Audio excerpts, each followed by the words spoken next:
E aí, turma, estamos aqui ao vivo nessa live aqui no Pai de Verdade. Daqui a pouco a gente vai receber o Jairo Bauer, médico psiquiatra. Daqui a pouco ele conecta para conversar com a gente e eu já quero fazer essa apresentação para vocês nesse Dia Mundial de Combate ao Suicídio. A gente vai bater esse papo a respeito do impacto que a tecnologia traz para os jovens, nessa fase que os jovens podem estar mais vulneráveis a essa situação de tecnológica ou até mesmo contato com outros amigos. Tem a situação também do cyberbullying. E de acordo com alguns dados que eu vou apresentar daqui a pouco, quando o Jairo Bauer conversar com a gente, vai ser possível a gente destrinchar outras informações, algumas dúvidas. Eu já agradeço também a participação da Cláudia Barbosa, que é o CB.1971. Tem a Little Fish Edu. Tem o Paizinho Nutri que entrou também. Já estou agradecendo aí a presença VIP de vocês. Muito obrigado por essa audiência. O Apaixonado já está dando um tchau aí pra gente. Um tchau para você também, velho. E a gente vai daqui a pouco conversar com o Jairo Bauer para falar a respeito desse impacto que a tecnologia traz para os jovens, consequentemente para toda a família, porque todos nós estamos conectados, estamos suscetíveis aos impactos tecnológicos. A gente sabe que com o uso das ferramentas é possível a gente facilitar muita coisa, muitas situações ficam mais cômodas com a tecnologia, smartphone, muitas telas. A gente termina se entretendo demais e até mesmo prejudicando uma outra etapa do processo. Esse pai que fala aqui para vocês não está livre dessas situações e por isso que também eu trouxe esse tema, porque eu sou um pai de verdade, então também eu estou suscetível a esses momentos e é isso que a gente vai debater daqui a pouco com o Jairo Bauer, que daqui a pouco conecta com a gente, para a gente ampliar essa conversa com um especialista. Ele que é médico psiquiatra e pode trazer informações a respeito da sua área de atuação para que a gente possa validar essa questão também clinicamente falando a situação da tecnologia que pode impactar também várias pessoas, várias vidas. Quero agradecer também já a presença do Pedro Augusto Rodrigues, o Don't Have Fun, a Dandara Pinheiro que entrou também, a Nelby Barros, a Mariana Alvarenga, pai de quem entraram também. Agradeço aí a presença de todo mundo que está presente aqui nessa live com a gente. O Jairo Bauer acabou de entrar também para conversar com a gente daqui a pouco. E essa conversa daqui a pouco se conecta a dele. Então, eu já agradeço e vão avisando também aos seus colegas, mandando essa live, esse ao vivo para as pessoas, porque já vão chamando mais pessoas para participarem. Quem mandou as perguntas, eu já anotei aqui todas e todas elas serão respondidas. Eu conto com o apoio de vocês e vamos começar em instantes, porque o Jairo Bauer já conectou nessa conversa. E é só ele pedir o bate-papo aqui para a gente começar essa live. Tem também, enquanto o Jairo não conecta, eu vou mandando aqui o recado, o Israel Carvalho Oliveira, a Evani Maria, a Malu Costa. Vão mandando as perguntas de vocês também nessa interrogação. Quem não mandou as perguntas nos stories, né? Quem mandou as perguntas nos stories, eu já anotei todas e vão ser perguntadas para o Jairo Bauer. E as demais vão ser feitas para as pessoas que mandarem aí pelo interrogação, por esse sinalzinho de dúvida, tá certo? Vamos aqui conectar. Jairo já solicitou essa conversa em instantes. Obrigado pela sua audiência e vai avisando aí para o pessoal que você conhece também.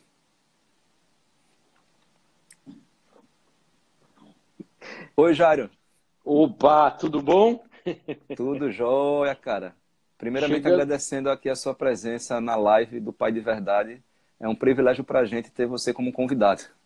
Imagina, obrigado vocês pelo convite. Muito legal estar aqui com vocês. Demorei um pouquinho para entrar, mas já cheguei. Tamo junto. É isso aí, Jair. A gente estava comentando com os seguidores que estavam acompanhando no início que hoje é o Dia Mundial de Combate ao Suicídio e a gente trouxe esse tema dentro do Setembro Amarelo, que é o mês que serve para chamar mais atenção para essa questão de depressão, de suicídio. E esse tema sugerido por você foi muito pertinente porque a gente, todos os dias a gente está vivenciando essa situação tecnológica junto aos jovens. Cada vez mais, muitas telas, internet, conexão, tudo é conectado. Então, isso tem um certo impacto na vida desses jovens, não é isso, Jairo? Então, tem alguns números que falam a respeito de suicídio no mundo, que estima-se que 800 mil pessoas cometem suicídio segundo a Organização Mundial de Saúde. E entre jovens de 15 a 29 anos, é a segunda principal causa de morte no Brasil de 2001, de 2011, desculpa, e 2016, notou-se um aumento de casos notificados de lesão autoprovocadas e nos casos de femininos 209%, mais de 209%, e no masculino mais de 194%. A gente quer saber, você como médico psiquiatra, quais são os impactos que a tecnologia traz para a vida do jovem, seja positivamente e seja negativamente? Fernando, então, dando de novo uma boa noite para você, para todos os teus seguidores aqui do Instagram, né, que estão assistindo a gente. E eu acho que é um tema super importante da gente conversar mesmo, né? Hoje, inclusive, eu participei lá do programa da Fátima Bernardes, no Rio, hoje pela manhã, e um dos Eu temas assisti foi aqui. exatamente. Ah, que bom! E um dos temas foi exatamente esse, né? A gente falou do Dia Mundial da Prevenção do Suicídio, né?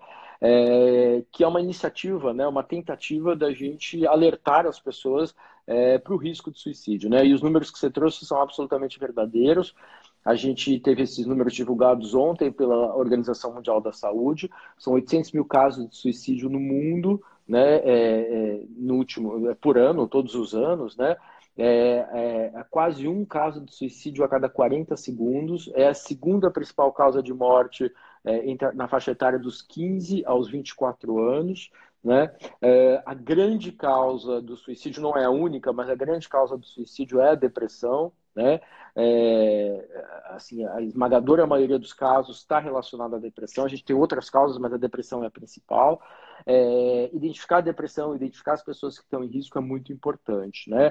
E é muito importante porque a gente sabe que quase 90% dos casos de suicídio são evitáveis, né? Se a gente conseguir chegar com suporte, com apoio, com a possibilidade da pessoa falar sobre o que ela está sentindo, buscar algum tipo de auxílio, a gente consegue reverter boa parte dessa situação, desses números, desses casos, né?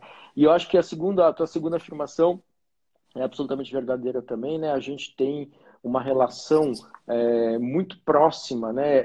Esse aumento, né, dessas taxas de suicídio ou essa elevação das taxas de suicídio tem a ver com uma série de fatores, né? A gente sabe que crise econômica pode aumentar o risco de suicídio, a gente sabe que a disponibilidade de meios para cometer o suicídio, por exemplo, a presença de pesticidas e agrotóxicos, que são uma das principais causas, as pessoas ingerem, né, numa tentativa de envenenamento, a presença de arma de fogo dentro de casa também é um fator importante. Continuando um pouquinho nos números, Fernando, a gente tem no mundo de 2016 para 2019, a gente teve uma leve tendência de queda de suicídio, né? Na média, esses números diminuíram no mundo em torno de 10%. Ainda são altíssimos, mas diminuíram nesses últimos 2, 3 anos em torno de 10%. Na América Latina, né, no Brasil, a gente está aqui na América Latina, a gente tem um aumento de 6% nesse intervalinho, que no mundo caiu 10, aqui subiu 6. E uma das causas que a gente acredita é a presença dessas armas de fogo dentro de casa. Então, esse é um outro fator importante. Então, crise econômica, depressão, a gente falou, a disponibilidade dos meios para se cometer o suicídio. E no caso dos mais jovens, Fernando, essa questão com a associação do uso de tecnologias, né? Esse impacto que as telas têm, né, na vida desses jovens. E só para te contar um dado bem recente, a gente apresentou aí, inclusive aí no Recife, na semana passada, numa palestra que a gente fez no colégio daí de Recife, Saber Viver, a gente apresentou os resultados de uma pesquisa grande que a gente acabou de fechar. A gente ouviu 3.300 adolescentes de todo o Brasil, na faixa dos 13 aos 17 anos. Né? A gente propôs um questionário para eles anônimo, auto-aplicado pela internet. Eles preencheram esse questionário nas escolas deles, e a gente analisou os dados, né? E só para te dar 3 números impactantes, né? 25%, um em cada 4 já se automutilou pelo menos uma vez na vida. 40% já pensaram em suicídio pelo menos uma vez na vida e 12% efetivamente tentaram suicídio pelo menos uma vez na vida. E quando a gente divide esses números entre homens e mulheres, a gente vai ter que os índices nas meninas são, em média, 2 vezes maior do que nos meninos. Então, as meninas, e principalmente as meninas nessa faixa de 13 a 17 anos, estão sob um risco muito grande, né, dessa vulnerabilidade emocional. E a gente sabe que isso está diretamente relacionado, Fernando, à questão do tempo de uso de telas, de internet. Né? A pesquisa consegue correlacionar muito claramente assim, as pessoas que têm um uso mais pesado de internet, e aí esse uso, quando ele é mais pesado, ele é basicamente o uso de redes sociais, né? Deixa de ser um uso para vídeo, para filme, para música, para pesquisa escolar, e passa a ser um uso a partir de 2, 3 horas por dia, fundamentalmente um uso para redes sociais, e aí a gente percebe, por uma série de mecanismos que a gente pode falar depois, que essas meninas, principalmente as meninas, mas os meninos também, acabam mais vulneráveis a violências externas, a bullying, a pressões, a preconceitos e a autoagressão, né, que são esses comportamentos que a gente está falando, suicídio e automutilação.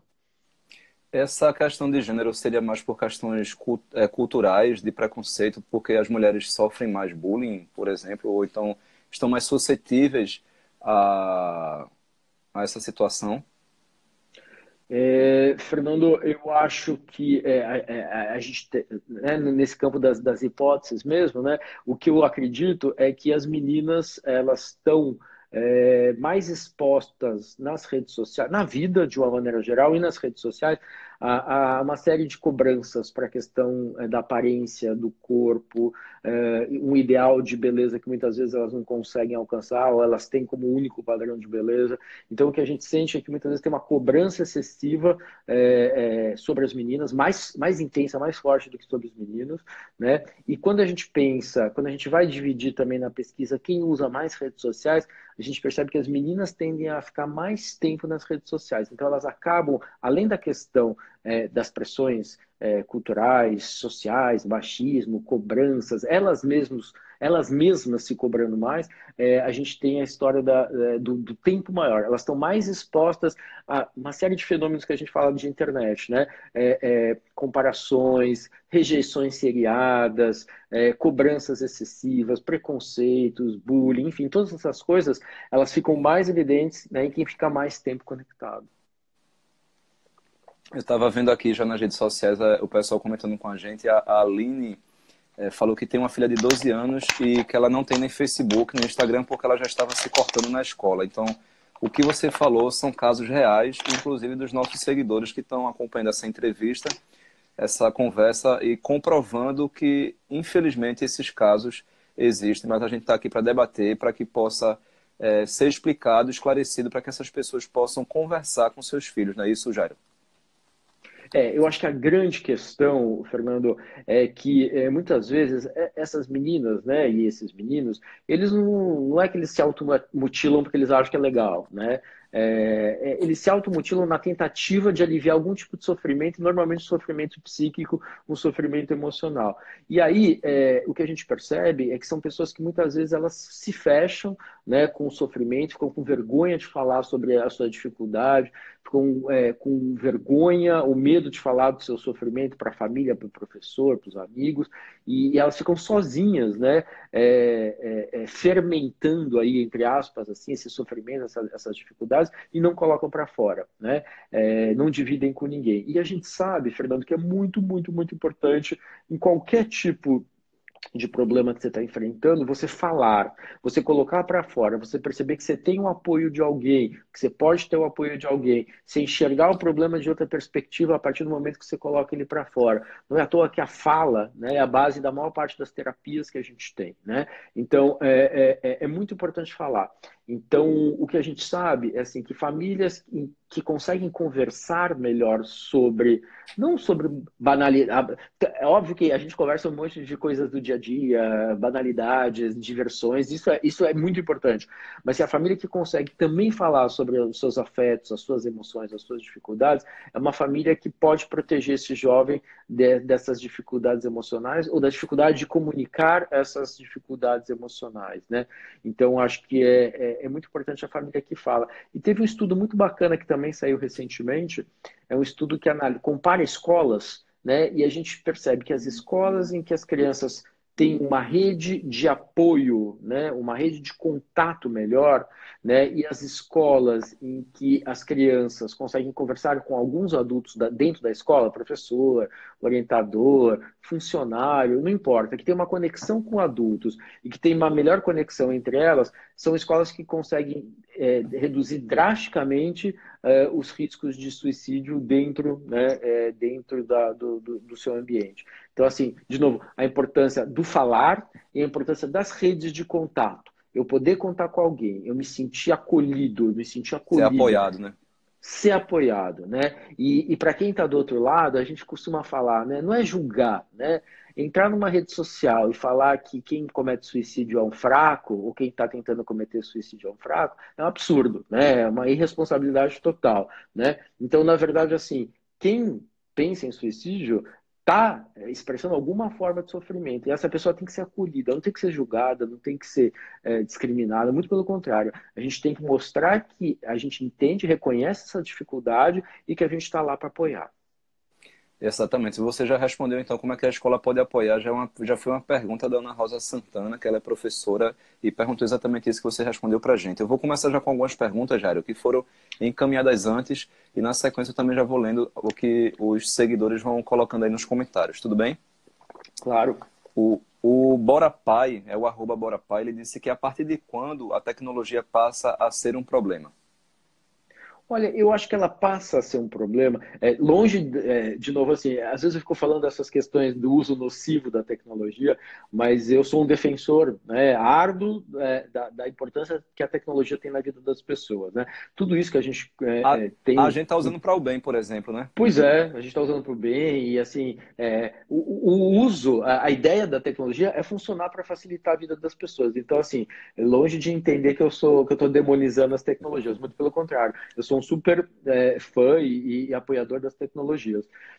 Agora, o que eu acho que é importante a gente pensar é que a partir de alguns momentos, né, esse uso de tecnologia pode ser prejudicial, né? Então, o que eu acho que, da mesma forma que a gente educa filho para a questão da sexualidade, que a gente educa filho para a questão de álcool, que a gente educa filho para a questão de droga, que a gente ensina para os filhos da gente as questões, os princípios éticos da gente, a importância de a gente seguir esses princípios éticos, né? Eu acho que a gente tem que falar também de educar os filhos para o uso da tecnologia, né? É uma coisa que tem que começar em casa, né? Sem dúvida nenhuma, né? Continuar na escola, cidadania digital, usos de tecnologia, medir o uso da tecnologia, filtrar, né, os usos que a tecnologia podem estar tendo na tua vida. Isso é tudo muito importante. Isso a gente consegue construir, ajudar as crianças a perceberem quando que elas estão passando do ponto e quando a tecnologia começa a fazer mal para ela. Então, respondendo à dúvida do teu seguidor, eu acho que é muito isso mesmo, né? A gente está junto, a gente está olhando, a gente está atento, a gente está prestando atenção e a gente está discutindo com o filho até que ponto, a partir de que ponto ela pode começar a ser prejudicial. E a gente sabe, né? É um espaço muito legal para encontrar pessoas, é um espaço muito legal para socializar, mas também pode ser um espaço de exposição, um espaço de invasão de privacidade, de evasão de privacidade, de comentários maldosos, de bullying, de pressões, enfim, de ameaças, de rejeições, né? Então, uma das coisas que a gente percebe muito na pesquisa, eles falam que muitas vezes eles começam a se sentir desprestigiados depois de algum momento, em alguns momentos. Isso faz mal, ainda mais para quem está vulnerável, né? Então acho que tem que estar junto, tem que estar percebendo, atuando. Eu só fico lembrando os dados da pesquisa.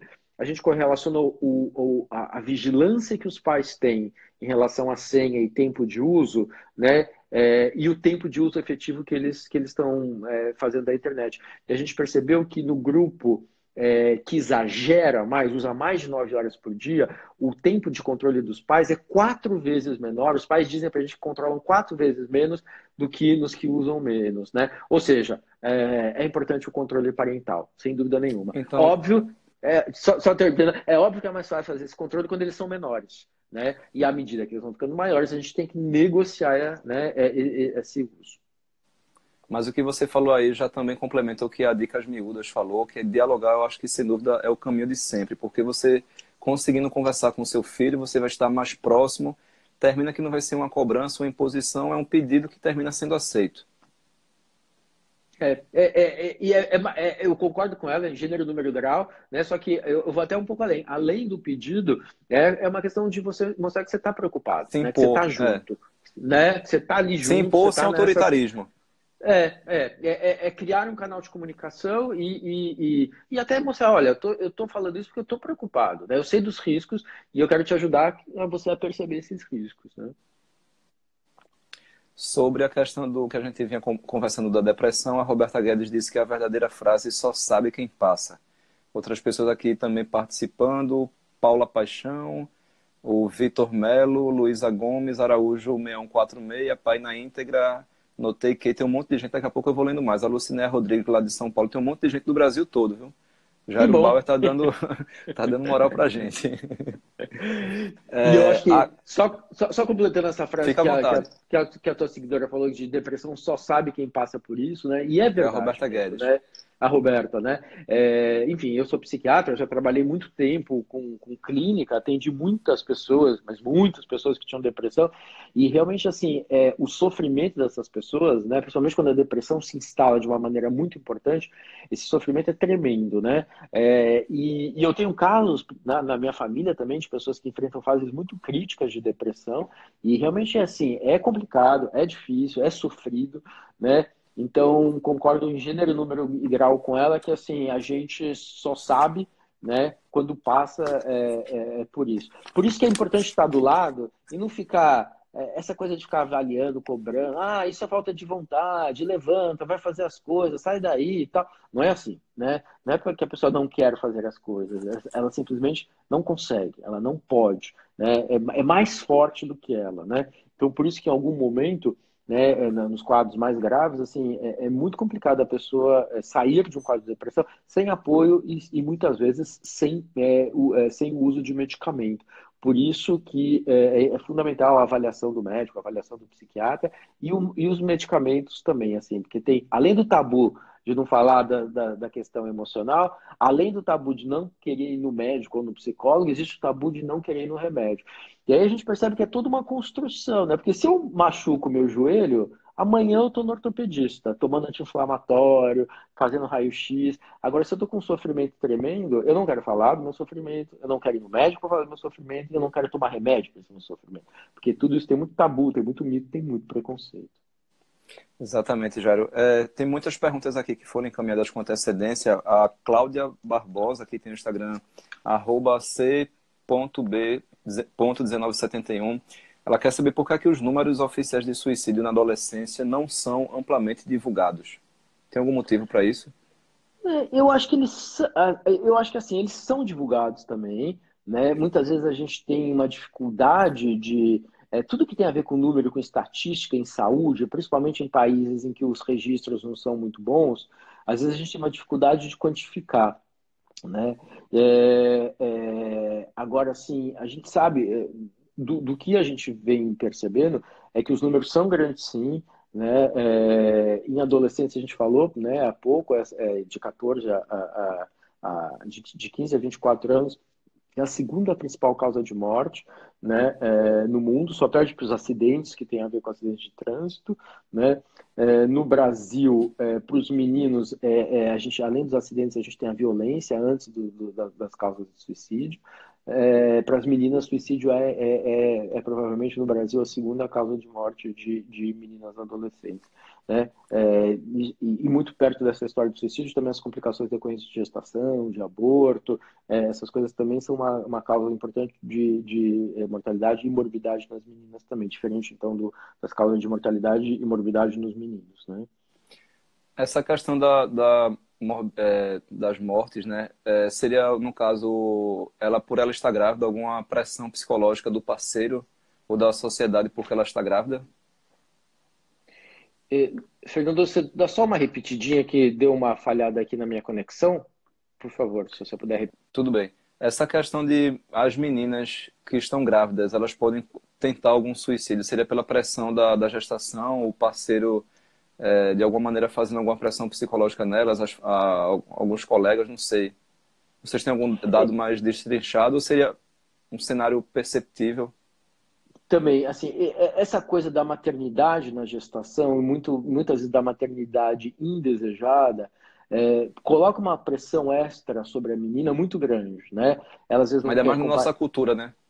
ela não quer compartilhar com a mãe, muitas vezes o parceiro não quer assumir a Não criança. assume Ela exatamente. é uma menina de 14, 15 anos que não sabe como resolver, não consegue chegar num adulto para resolver, ela acha que ela não vai dar conta, que ela se sente desmoralizada, ela se sente desprestigiada, ela se sente com medo, Cobrada. acuada, cobrada. Então, muitas vezes, a gestação indesejada é também um fator de risco para saúde mental, transtornos emocionais e risco de suicídio para as meninas também, sim. Falando nas telas, Jairo, reforçando para quem chegou agora há pouco, a gente está conversando com o médico psiquiatra Jairo Bauer. Ele também é palestrante e está abrindo espaço de uma conversa aqui com a gente para a gente falar a respeito do impacto da tecnologia na vida dos jovens. E dentro do Setembro Amarelo, a gente também está alertando as pessoas em relação ao que essa tecnologia ela também pode provocar ansiedade, depressão e até, em alguns casos, infelizmente, chegar ao extremo do suicídio. O pai de cinco fez uma pergunta, que é lá de São Paulo, e é bem parecida com a que a Elise Freitas também fez, que é daqui de Olinda, em Pernambuco. Qual seria o tempo médio para uma criança usar o celular sem prejudicar o cognitivo? Resumindo, esse tempo ideal de uso. Legal. Almocei aí em Olinda no último domingo, muito bom. É a minha terra, eu sou de Olinda e nasci em Olinda. Nasceu bem. Olinda é um lugar lindo, né? Na toa que chama Olinda, né? Olinda. Então, respondendo a dúvida da tua internauta de Olinda, eu E do acho, pai de cinco também de São Paulo. e do pai de cinco de São Paulo, a gente não tem um tempo exato para o uso de tecnologia para cada criança. O que a gente sabia até muito pouco tempo atrás, as recomendações era que era proibido o uso de qualquer tipo de tela por criança menor de 2 anos ou de 5 anos, e essas guidelines essas orientações foram sendo mudadas pela Associação Americana de Pediatria, Associação Brasileira de Pediatria. Então, hoje se permite, né, um uso por tempo limitado, moderado, sob a supervisão dos pais, de tecnologia mesmo para os menores, né? Porque muitas vezes o pai está longe, quer fazer uma conversa, ele quer ver um joguinho, ele quer ver um filminho. Então, também é permitido o uso dessas tecnologias hoje em dia, mas, de novo, assim, com moderação. E aí, acho que o tempo para cada criança varia muito e acho que a gente tem que pensar no impacto que isso está tendo na vida das crianças, né? Então, se a gente percebe que a criança está tendo uma dificuldade progressiva de desligar desse celular, a gente tem que fazer uma intervenção, né? Eu acho que uma boa ideia, uma boa prática é a gente, enquanto a criança é menor, a gente estipular o número de horas que a criança pode estar vendo e o que ela pode estar vendo. Eu acho que assim, é muito claro que para as crianças menores a gente tem que ter controle, né? Então, E não ceder ao choro, né, Jairo? não, é exatamente isso, né? Porque assim, eles vão chorar, porque cada vez, assim, eu brinco hoje assim, Valentina chora quando a gente desliga uma tela dela. pois é. Que idade está a Valentina? Ela tem 3, vai completar 4 agora, dia 18 de setembro. Pois é, então, e é isso, né? Outro dia eu peguei um avião com uma criança que acho que não tinha 1 ano e meio, tava no colo da mãe. Cada vez que tinha que desligar o celular para o avião decolar, pousar, era um escândalo. E assim, a partir do momento que ligava o celular e ele via lá o desenho, ele ficava super feliz. E aí ele já tinha, com 1 ano e meio, ele já tinha habilidade, né, de destravar o celular da mãe, ou seja, ele sabia a senha, ele conseguia navegar nas telas, ele chegava até a quarta tela, por exemplo, que é onde estava o ícone do joguinho, do filminho que ele queria ver. Ele digitava no filminho e punha o play e assistia o filme. Ou seja, né, ele teve um treinamento para isso. Né? Eles fazem coisas que até a gente duvida, né? Mas a gente tem que moderar esse uso, né, para que esse uso seja um uso que faça parte, seja uma das atividades, né, que faça parte do cognitivo, do aprendizado deles. Uma das coisas que é muito importante para a criança brincar, né? E às vezes eu fico com um pouco de receio que a internet, a tecnologia nessa fase da vida, ela tende a isolar mais a criança. E para a criança é fundamental socializar, é fundamental brincar com o outro, aprender com o outro, né? Então, nesse sentido, acho que é muito importante a gente ter uma regulação de tempo de uso. A Joana Barros, personal, ou a minha esposa, perguntou Uhum. também antes, como ensinar as crianças a saber lidar com as questões, as frustrações, no caso, né? Pois é, isso é uma coisa super importante, né? A gente fala muito hoje que o pai os pais de hoje são pais culpados, né? A gente está sempre culpado. Não teve tempo, não conseguiu comprar o que queria, o que prometeu, então ele está sempre devendo, né? E aí, assim, o pai que está sempre devendo, que está sempre culpado, é um pai que tem mais dificuldade de botar limite e de falar não para a criança, né? E é importante a criança ouvir não, e é importante a criança ter limite para ela aprender a lidar com a frustração. E o uso da tecnologia, né? É uma dessas coisas. Você pode usar 2 horas por dia, ponto. Ah, mas eu quero usar. Não pode. Vai chorar, vai espernear, mas faz parte, né? Assim, de alguma forma, a gente tem que lidar. A criança pede limite o tempo inteiro e a gente tem que dar Isso. esse limite. E esse limite é importante e a gente sabe que é importante, né? Só que às vezes a gente fica com dó, não tem coragem, né? Tá cansado, né? A gente tem que fazer a nossa meia-culpa também. A gente está cansado e a gente fala assim, não, é mais fácil dar o jogo do que brigar, né? Mas não tem que chegar na briga, né? Acho que tem que chegar no diálogo para mostrar por que que tem esse limite. Você falou no início da nossa conversa, Jair, em relação ao cyberbullying. Eu tinha também lido algumas pesquisas que falam na Universidade do Reino Unido, vítimas de cyberbullying tinha pouco mais de 2% de chances de ter um comportamento suicida e 2,6% de chances de cometer algum ativo de tirar a própria vida. Então, o que a Roberta Guedes também complementou aqui, a tecnologia muitas vezes é usada como máscara para que as pessoas se sintam no direito de falar de quem não tem coragem de falar o que pensa e ficam protegidas, entre aspas, né, nesse anonimato. Então, quando eu me sinto protegido, entre aspas, né, nesse anonimato, eu vou externar o que não está resolvido em mim, naquela pessoa, e termina que isso vai virar uma bola de neve, uma consequência que pode provocar naquela pessoa uma reação indesejada. Seria isso? Eu acho que é um pouco por aí, sim, né? O cyberbullying é um fenômeno, né, que ele, de alguma forma, ele é o bullying, né, que a criança pode de alguma forma ser exposta na vida dela. O cyberbullying é esse bullying acontecendo no espaço Virtual. virtual, digital. E, aliás, é curioso isso, né? Que a gente adulto, a gente ainda insiste nesse papo de virtual e real. Para eles, o virtual é real, né? O virtual é o É, mundo deles. Então a gente quase não diferencia virtual de real. E o bullying que começa na escola continua na rede social. O bullying que começa na rede social continua na escola, continua na rua, continua no clube. Então há um contínuo, né, de bullying. E nesse sentido, o cyberbullying ele amplifica o alcance e o estrago, né, produzido pelo bullying. Na nossa pesquisa, quase 20% dos jovens de 13 a 17 anos já tinham sido vítimas do cyberbullying. Em contrapartida, quase 15% deles já tinham praticado atitudes contra outras pessoas, né, dos quais eles se arrependeram em algum momento depois, né?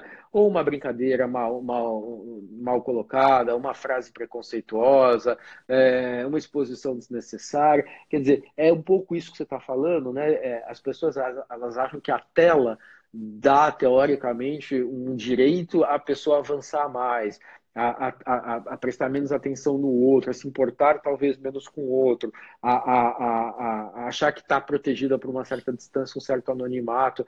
Por isso, só reforçando uma coisa que eu falei há pouco aqui, eu acho que nesse nosso processo de educação para o uso da tecnologia, a gente tem que trabalhar o que é cidadania digital, né? Que é como ser uma pessoa legal, né? Filho, como você pode ser um cara legal na vida, né? E como pode ser um cara legal na vida? Inclui, você tem que ser um cara legal não só num departamento, você tem que ser um cara legal em todos os Em departamentos da todos, sua vida, exatamente. inclusive, né, Na internet. na internet, óbvio. Pois é, Jairo. A gente estava conversando também aqui a respeito de outras questões e a internauta Mariana Alvarenga, por coincidência ou não, minha irmã, ela perguntou aqui para a gente: a assistência à criança na primeira infância pode evitar adultos com problemas de depressão? Eu acho que é muito importante isso, né? O contato emocional, né? O contato, um bom relacionamento em casa, né? Essa criança sentir que ela é bem recebida, ela pode falar, ela pode se colocar, essa interação melhor com os pais, essa possibilidade dela se abrir, dela ser ouvida. E quando a gente fala em diálogo, né? Não é fingir que você está ouvindo, é ouvir de verdade, né? E quando ela sente que isso Olhar no rola, olho, né? e perceber que isso está acontecendo, a gente, de alguma forma, a gente faz com que esse jovem, ele seja um jovem talvez mais resiliente, né? Resiliente nessa, só explicando melhor para quem não está muito familiarizado com o termo, que ele resiste mais às pressões, às tensões e volta ao seu estado natural, ou seja, é um cara que consegue talvez lidar melhor com. Porque assim, problema na vida todo mundo vai ter, dificuldade na vida todo mundo vai ter, frustração na vida todo mundo vai ter.